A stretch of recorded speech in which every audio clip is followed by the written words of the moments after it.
अंधेरी रात में एक व्यक्ति नदी में कूदकर आत्महत्या करने का विचार कर रहा था। वर्षा के दिन थे और नदी पूरे उफान पर थी। आकाश में बादल घिरे हुए थे और रह रहकर बिजली चमक रही थी।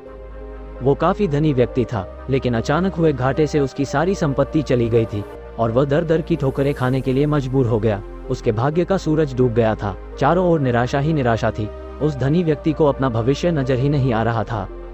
उसे कुछ समझ ही नहीं आ रहा था कि वह क्या करे, तो उसने स्वयं को समाप्त करने का विचार कर लिया और नदी में कूदने के लिए जैसे ही चट्टान के छोर पर खड़ा होकर वो अंतिम बार ईश्वर का स्मरण करने लगा कि तभी दो बुजुर्ग मजबूत हाथों ने उसे रोक लिया। बिजली की चमक में उसने देखा कि एक वृद्ध साधु उसे पकड़े हुए है। उस वृद्ध साधु ने उससे निराशा का कारण पूछा और किनारे लाकर उसकी सारी कथा सुनी। फिर साधु हंसकर बोला, तो तुम ये स्वीकार करते हो कि तुम पहले सुखी थे? धनी व्यक्ति बोला, हाँ, मैं स्वीकार करता हूँ कि मेरे भाग्य का सूर्य पूरे प्रकाश से चमक रहा था। सब और मान सम्मान और संपदा थी। अब जीवन में सिवाय अंधकार और निराशा के कुछ भी शेष नहीं रहा। वृद्ध साधु फिर हंसा और बोला, दिन के बाद रात आती है और रात के बाद दिन। जब दिन नहीं टिकता तो रात भी कैसे टिकेगी?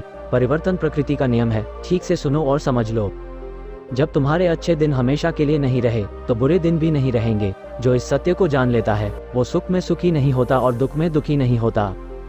उसका जीवन उस अडिग चट्टान की भांति हो जाता है जो वर्षा और धूप में समान ही बनी रहती है। सुख और दुख को जो संभाल ले, समझ लो कि उसने स्वयं को जान लिया। सुख दुख तो आते जाते रहते हैं, यही प्रकृति की गति है। सोचो, यदि किसी ने जीवन में एक जैसा ही भाव देखा, हमेशा सुख ही देखा, जिस चीज की आवश्यकता हुई उससे पहले वो मिल गई, तो क्या वो कुछ उपहार पाने की खुशी का अनुभव कर सकता है? दुख न आए तो सुख का स्वाद क्या होता है, ये कोई कैसे जाने। इसलिए जीवन में सुख और दुख दोनों जरूरी हैं। जो इस शाश्वत नियम को जान लेता है उसका जीवन बंधनों से मुक्त हो जाता है। वो धनी व्यक्ति उस वृद्ध साधु की बात को समझ चुका था। वह धनी व्यक्ति सुख और दुख का रहस्य जान चुका था कि सुख और दुख हमारे जीवन में क्यों आते हैं और इनका क्या महत्व है हमारे जीवन में। उसने साधु से कहा, आप बिल्कुल सही कह रहे हैं, मैं फिर से मेहनत करूंगा और अपनी संपत्ति हासिल करूंगा। फिर उसने साधु को प्रणाम किया और वहां से चला गया।